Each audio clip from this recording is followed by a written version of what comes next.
Hello, नमस्कार दोस्तों। स्वागत है आपका हमारे YouTube channel site for civil services में। पॉलिटी की नेक्स्ट क्लास लेकर आए हैं। हम ऐतिहासिक पृष्ठभूमि पढ़ रहे हैं संविधान की, यानी कि अपना जो कॉन्स्टिट्यूशन है, हमारे भारत का जो संविधान है 26 जनवरी 1950 को जो पूर्णतः लागू हुआ, उसकी हमें ऐतिहासिक आधार की पृष्ठभूमि पढ़ रहे हैं। अर्थात उसका हम जानने की कोशिश कर रहे हैं कि उसका ऐतिहासिक आधार क्या रहा है, वो कैसे यहाँ तक डेवलप होकर विकसित होकर यहाँ तक पहुँचा है।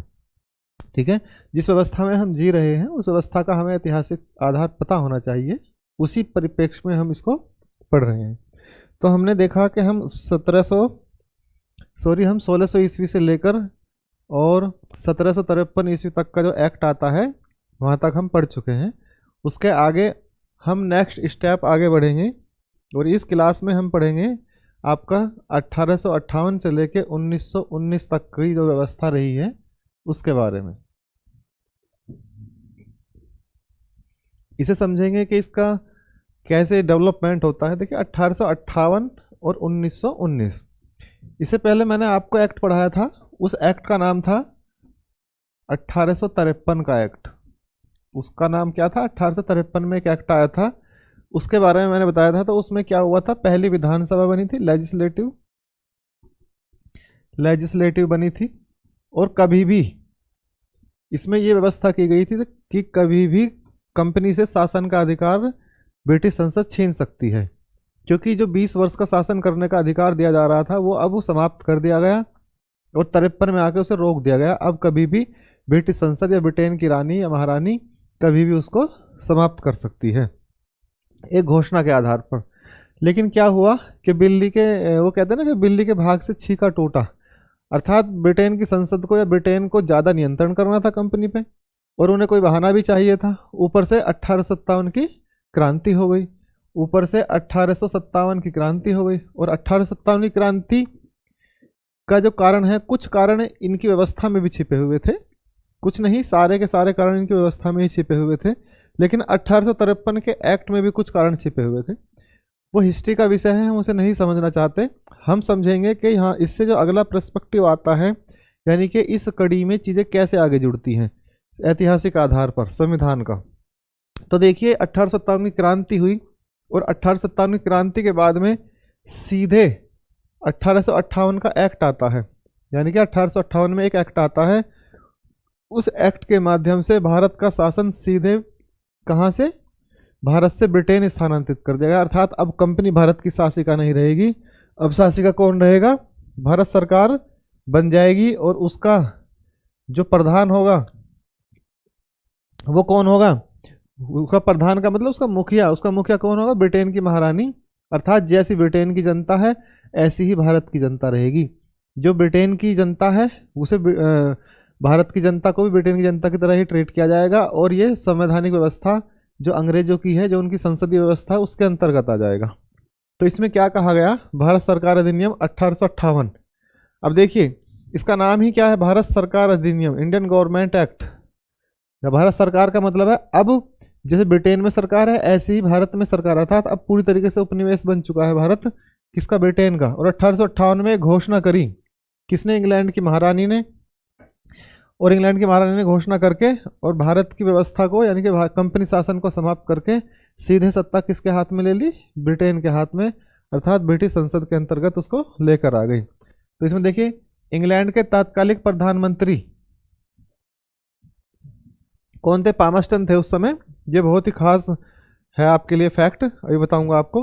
ब्रिटेन के संसद के समक्ष कंपनी का शासन समाप्त करने के लिए जो विधेयक प्रस्तुत किया था उसमें उन्होंने कंपनी के प्रशासन की त्रुटियों को एक पंक्ति में ही व्यक्त कर दिया।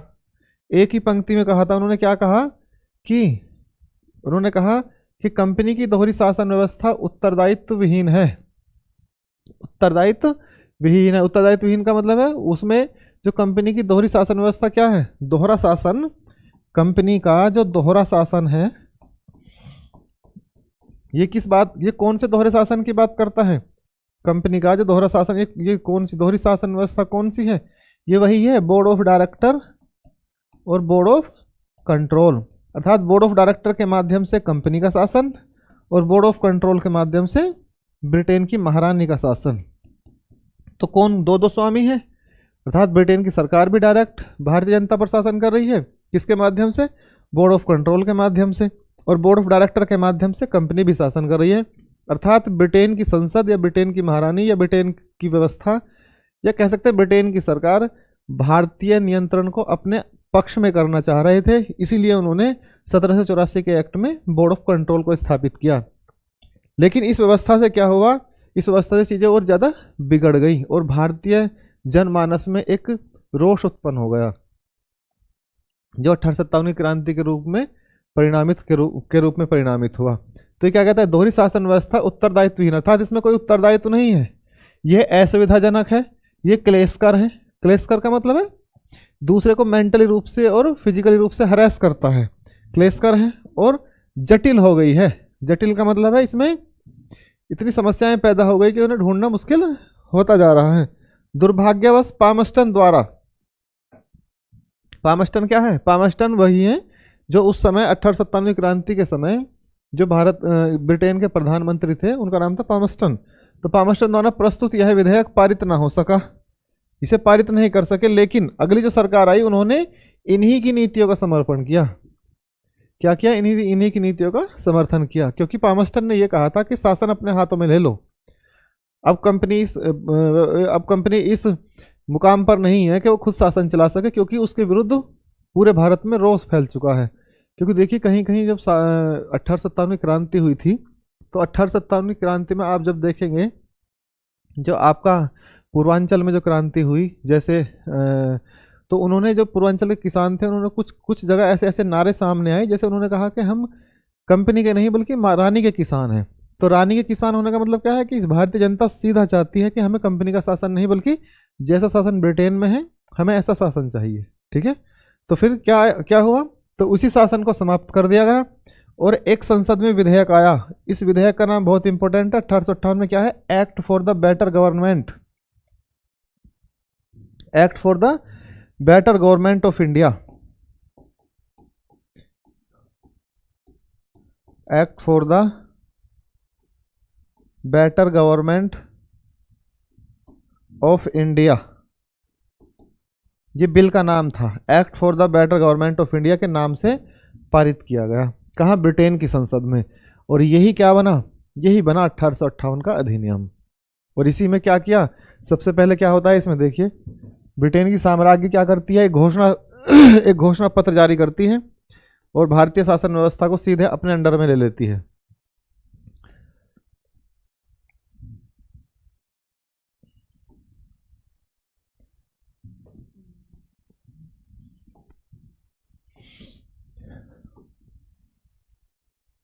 तो देखिए इसमें क्या होता है, इसमें क्या हुआ, देखो 1858 के अधिनियम ने भारत के शासन को कंपनी के हाथों से सम्राट को हस्तांतरित कर दिया। वही बात जो मैं अभी बता रहा था आपको कि शासन अब किसके हाथों में चला गया, सीधे कंपनी से ब्रिटेन की महारानी के हाथों में, यानी कि ब्रिटिश संसद भी कह सकते हैं आप इसे। तो भारत के प्रशासन का ब्रिटिश सम्राट के हाथों में हस्तांतरण, किसका, भारत के प्रशासन या शासन एक ही बात है, क्योंकि प्रशासन का मतलब है क्योंकि कंपनी एक प्रशासनिक व्यवस्था के अंतर्गत काम कर रही थी। ठीक है, प्रशासन का ब्रिटिश सम्राट के हाथों में, ब्रिटिश सम्राट के हस्तांतरण का मतलब है चले जाना का कार्य इंग्लैंड की साम्राज्य की एक राजकीय घोषणा के द्वारा किया गया था। अर्थात उन्होंने घोषणा पत्र निकाला और इस बात को तय कर दिया कि आज के बाद कंपनी शासन समाप्त किया जाता है और ब्रिटिश रूल लागू किया जाता है।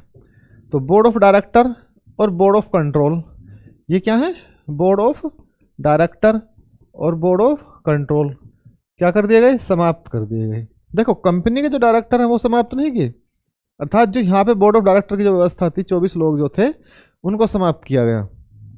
इसके द्वारा भारत में कंपनी में ब्रिटिश सरकार के द्वैध शासन का अंत हो गया। तो ब्रिटिश व्यवस्था में द्वैध शासन का अंत कब हुआ, 1858 के अधिनियम में। देखो एक द्वैध शासन कब था, एक द्वैध शासन था आपका 1773 तक चलता है, जो नवाब के बीच, नवाब और कंपनी के शासन के दोनों के लोग मिलकर क्या करते हैं, बंगाल की जनता को लूटते हैं। एक दोहरा शासन वो है।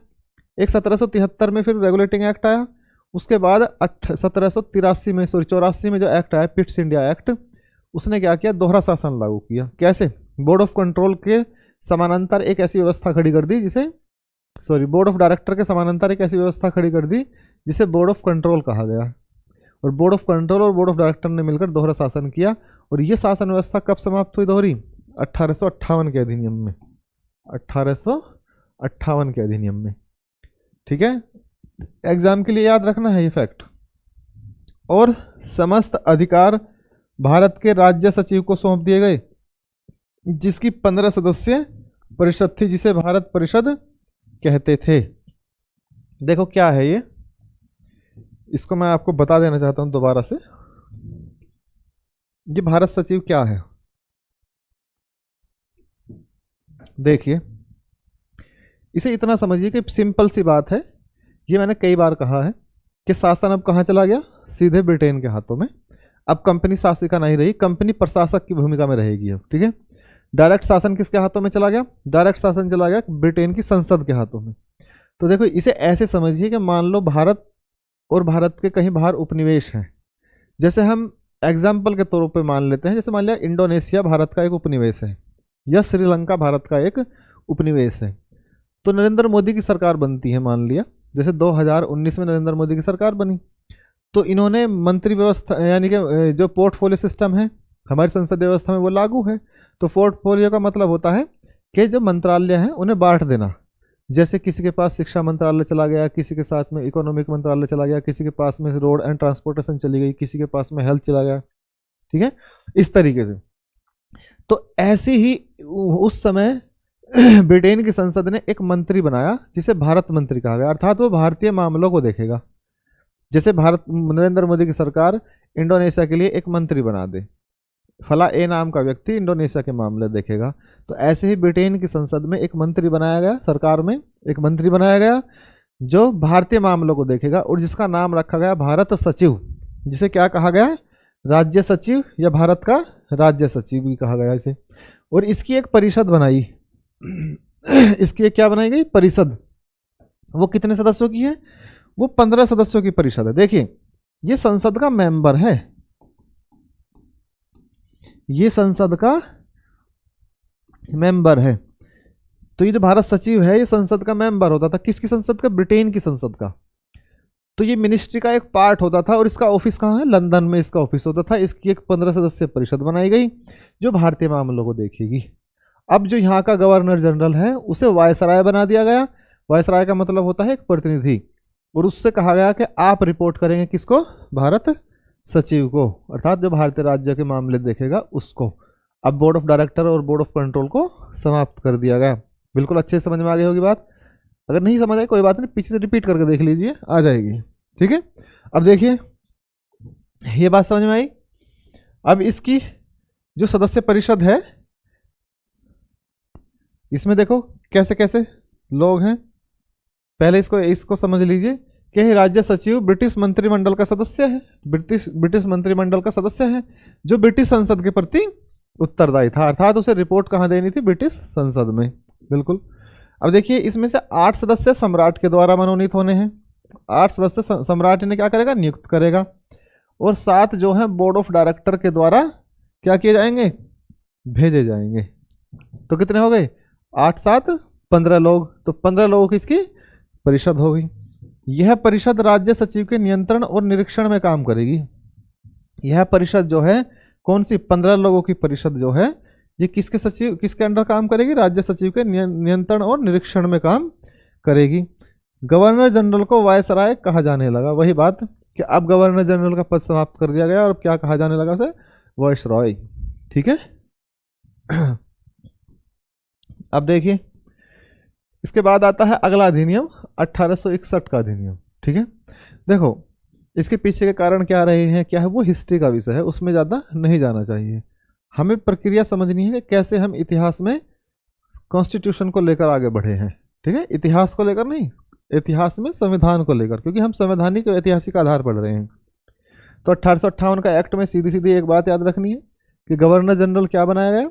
वायसराय बनाया गया।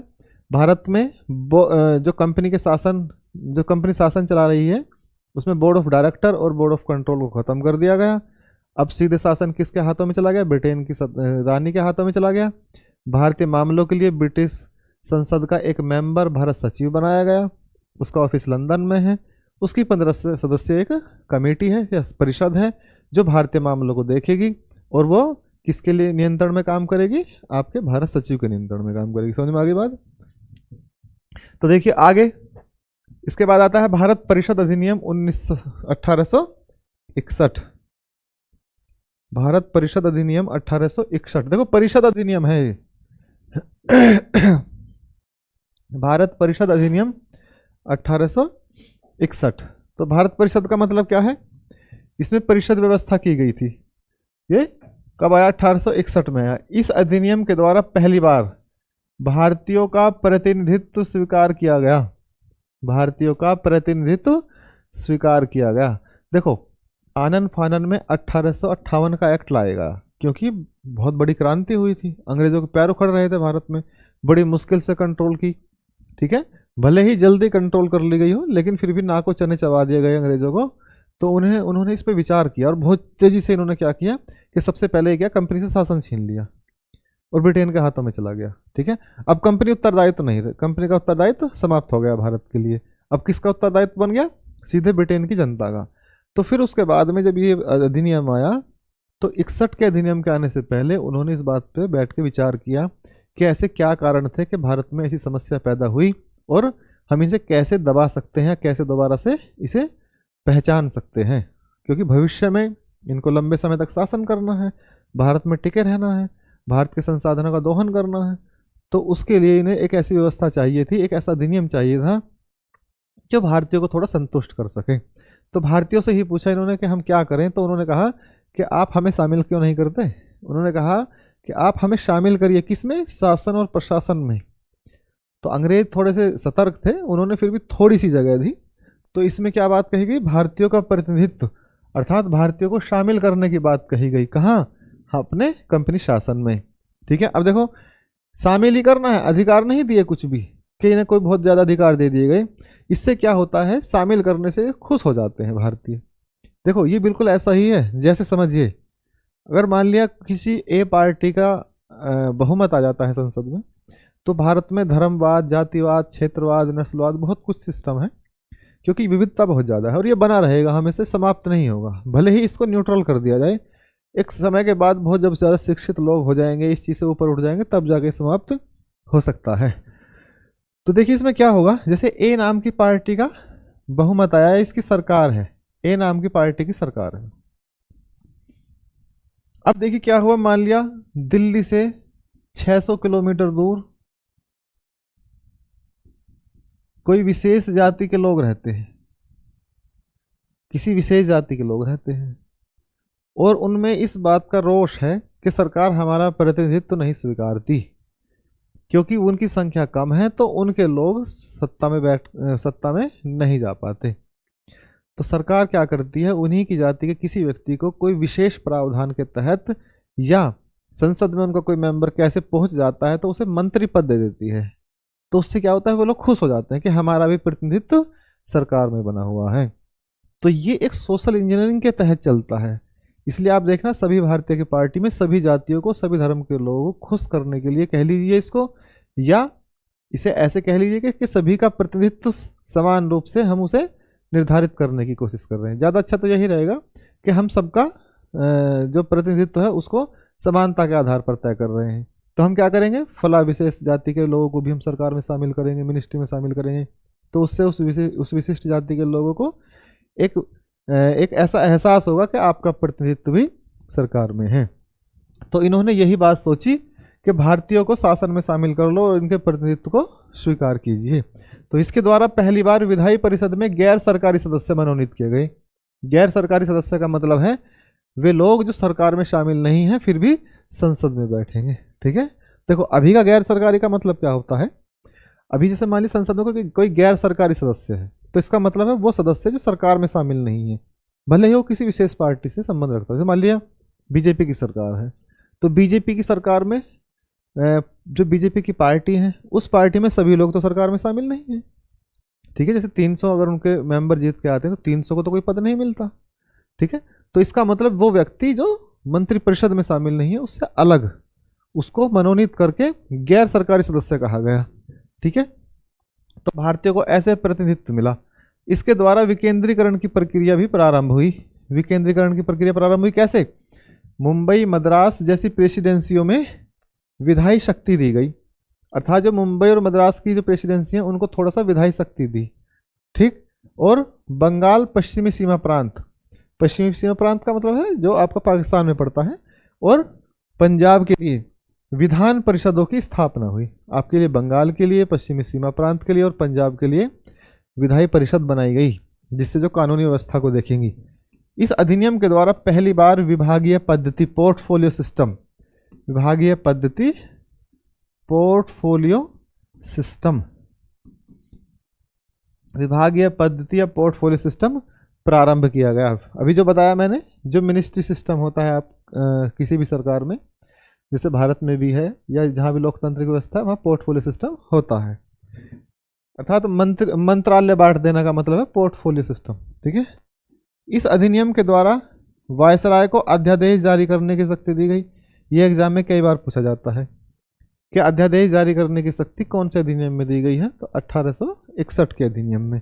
और विभागीय पद्धति कब जारी की गई है? 1861 के अधिनियम में। ये दो फैक्ट बहुत ही इंपॉर्टेंट है।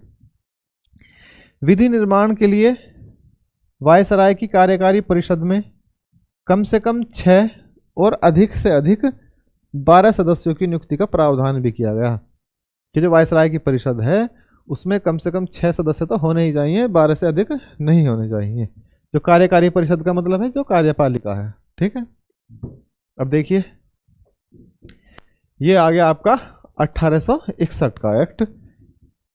अब मैं आपको 1892 का यानी कि 1892 का एक्ट के बारे में बताऊंगा, और इस क्लास को हम यहीं पे रोकेंगे। क्यों? क्योंकि बहुत ज़्यादा फैक्ट भरने का आपको मतलब नहीं है। आप पहले इसी के नोट्स बना के इसी से चीज़ों को क्लियर करिए। ठीक है, कोई ऐसी बात हो तो कमेंट में लिखिए, हम उसे फिर एक छोटी सी क्लास बना के उसे हम आपको समझा देंगे उसमें। ठीक है, तो भारत परिषद अधिनियम 1892, तो जब 61 का एक्ट आया तो 61 के बाद में फिर 92 में एक्ट आया, 1892 में। तो देखिए इसमें क्या बात कही गई है। इसमें सबसे अच्छी बात क्या है, इस अधिनियम के द्वारा गैर सरकारी सदस्यों की संख्या बढ़ाकर कहाँ? केंद्रीय विधानमंडल में, वायसराय के उसमें कम से कम 10 और अधिकतम 16 कर दी गई। कितनी कर दी गई? 16 कर दी गई। इस अधिनियम के अंतर्गत विधानमंडल के सदस्यों को प्रश्न पूछने का, देखो ये सबसे अच्छी बात है, प्रश्न पूछने पर और बजट पर चर्चा करने का अधिकार दिया गया। ये प्रश्न पूछने का है, पूरक प्रश्न नहीं, ध्यान रखना एग्जाम में ऐसे ही पूछता है। पूरक प्रश्न और प्रश्न दोनों अलग अलग हैं। पूरक प्रश्न का अधिकार नहीं है, प्रश्न पूछने का अधिकार है। आप लिख के दे दीजिए, मंत्री उसका जवाब दे देगा आपको। पूरक का मतलब होता है, पूरक प्रश्न का यानी कि आप काउंटर क्वेश्चन करें, तो ऐसा कोई अधिकार नहीं था इसमें। तो पूरक प्रश्न और बजट पर प्रश्न करने का अधिकार दिया गया इसमें। तो इसे फिर से देख लेते हैं। इस अधिनियम के द्वारा गैर सरकारी सदस्यों की संख्या बढ़ाकर केंद्रीय विधानमंडल में कम से कम 10 और अधिकतम 16 कर दी गई, और बजट पर चर्चा करने और प्रश्न पूछने का भी अधिकार दिया गया। ठीक है, तो आशा करता हूँ ये आपको क्लास समझ आई होगी। इसके बाद देखिए 1800 के बाद में फिर हम 1900 में चलेंगे। हम इसके बाद में 1909 का अधिनियम आएगा, 1909 का अधिनियम और 1919 का अधिनियम। इससे अगली क्लास में हम विस्तार से समझाएंगे। ठीक, बहुत ज़्यादा फैक्ट भरने का अभी मेरा कोई मतलब नहीं है। मैं चाहता हूँ आपको थोड़ा थोड़ा और एक क्वालिटेटिव मैटर दिया जाए, जिससे आपको अच्छे से समझ बने, जिससे आप इसी के नोट्स बनाइए और इसी से अच्छे से पढ़िए। तो धन्यवाद, अगली क्लास में मिलते हैं हम। हमने आज जो आपकी तीसरी क्लास ली है ऐतिहासिक आधार की, इसमें मुश्किल से 2 क्लास और हो जाएंगी। तो उसमें फिर क्या होगा, ये बिल्कुल विस्तार से और कंसाइज होके दोनों ही चीज़ें एक साथ, यानी कि कंसाइज होने का मतलब ये है कि आपको अच्छे से समझ में आ जाए और थोड़ा थोड़ा हम इसको आगे बढ़ते चलें। धन्यवाद, जुड़े रहिए हमारे साथ। इसी तरीके से क्लास करने के लिए शेयर कीजिए अधिक से अधिक।